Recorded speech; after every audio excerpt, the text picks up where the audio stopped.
Let's talk about something the wine industry avoids saying out loud. The wine industry is struggling, not disappearing, not collapsing overnight, but quietly losing relevance, momentum, and cultural pull. Younger drinkers are choosing other options. Sales are declining in key markets, and the old rules that once worked no longer do. This didn't happen suddenly. It wasn't caused by one generation or one bad year. This was inevitable. Today, I want to break down why the wine industry is dying, what that really means, and what comes next. Welcome to the Filipino YouTube channel, where we create wine education videos for beginners and wine lovers. Reason 1. Younger generations are drinking less wine. One of the most documented shifts in the beverage world is generational. According to research from organizations like Gallup, IWSR, and Nielsen,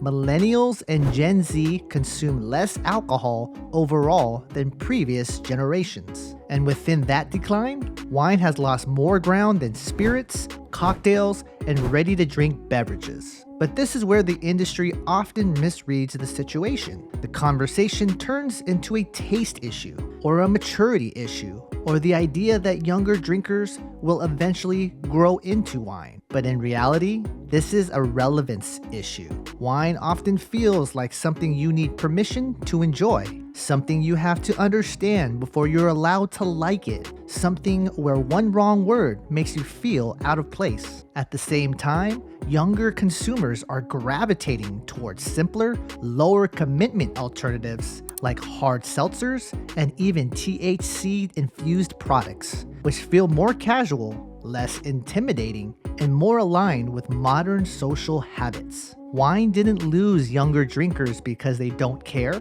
Wine lost them because it stopped speaking clearly to them. Reason 2. Economic pressure exposed weakness. Economic pressure didn't create wine's problems, but it certainly exposed them. Consumer spending research from groups like McKinsey & Company consistently show that during economic uncertainty, consumers gravitate towards products they understand and trust. That being said, wine often sits in an awkward middle ground. Too expensive to buy without confidence, too complex to feel casual. When budgets tighten, wine lost its position as an everyday luxury. People didn't stop spending outright. They started spending where they felt confident and rewarded. At the same time, the industry has been dealing with a growing oversupply problem, with more wine being produced than the market can realistically absorb, leading to heavy discounting, inventory backlogs, and a quiet erosion of perceived value. Rising inflation has squeezed discretionary spending, and additional pressures such as tariffs, higher transportation costs, and increased production expenses have quietly pushed wine prices higher at the exact moment consumers became more price sensitive. Reason 3. Health perception turned against alcohol. Another major force accelerating wine's decline is health perception. Public health messaging around alcohol has shifted significantly. The World Health Organization has stated that no amount of alcohol consumption is completely safe for health, a message that was widely covered and simplified across global media. Regardless of nuance or context, the takeaway for consumers was clear: alcohol equals risk. And wine, fairly or not, was grouped into that narrative. For consumers who prioritize wellness, longevity, mental clarity, and performance, this messaging carried real weight. Alcohol stopped being viewed as a neutral indulgence and started being framed as something to minimize, justify, or avoid. This wasn't just about health science. It was about trust and optics. When a global authority says no amount is safe, the cultural framing changes overnight, especially for people still forming habits. Wine didn't lose relevance because it suddenly became unhealthy. It lost ground because the industry failed to contextualize wine within a modern health conversation. Reason 4. wine became too intimidating. Wine also developed a confidence problem. Consumer behavior research consistently shows that people avoid categories where they fear making mistakes publicly. Wine is one of the clearest examples of this. Over time, the industry layered on jargon, scores, rankings, gatekeeping, and unspoken rules. Instead of helping people feel confident, we made them feel exposed. Think about this. How many people open a wine list or walk into a wine shop and immediately think, I just don't want to look stupid? That single thought is powerful enough to push someone toward a canned cocktail or a familiar spirit. Here's the hard truth. Wine education became performative instead of practical. Having worked in the wine industry for over a decade,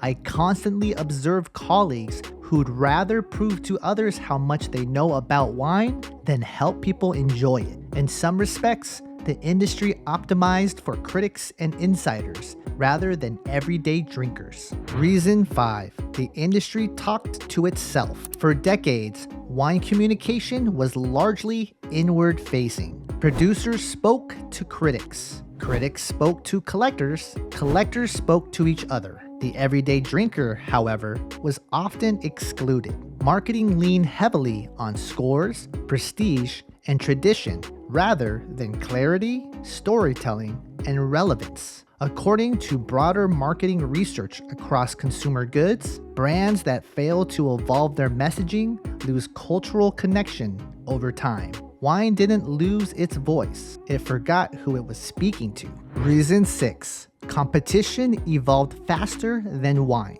While wine stayed largely the same, competing categories adapted quickly. According to the International Wine and Spirits Record, ready-to-drink cocktails and non-alcoholic beverages have been among the fastest growing segments in the alcohol and beverage space. These categories prioritize convenience, branding, and lifestyle fit. Wine, on the other hand, often required consumers to adapt to it. Therefore, wine relied too heavily on its historical status and underestimated the extent to which other categories would innovate. Reason 7. The experience fell behind the culture. Wine should be experiential, but many retail environments, restaurant lists, and digital platforms feel disconnected from how consumers actually discover products today. According to media consumption research, younger audiences connect stories before specifications, and they connect with people before brands. The wine industry was slow to embrace this shift. The interest hasn't disappeared, the translation has. Reason 8. The industry resisted change too long. This may be the hardest truth. The wine industry is structurally resistant to change. Tradition became a defense mechanism instead of a foundation. Success delayed adaptation, and now the cost of waiting is higher. So what can the wine industry do next? I apologize for the slightly clickbait thumbnail, but this is not the end of wine. It's a reset. Wine doesn't need to fight health conversations. It needs to participate in them honestly. The path forward is this: make wine more human. Make education empowering, not intimidating. Make stories matter more than status. And make trust the foundation. Wine has always been about place, people, and time. The mistake was forgetting that people come first. Wine isn't dying because people don't care. It's struggling because the industry forgot why people cared in the first place. This moment in the wine industry isn't a crisis, it's an invitation. And the people who understand that will shape what comes next. So cheers to the wine industry, the small shops, the growers, the winemakers, and the people who believe in it. Thank you for continuing to support us in our passion.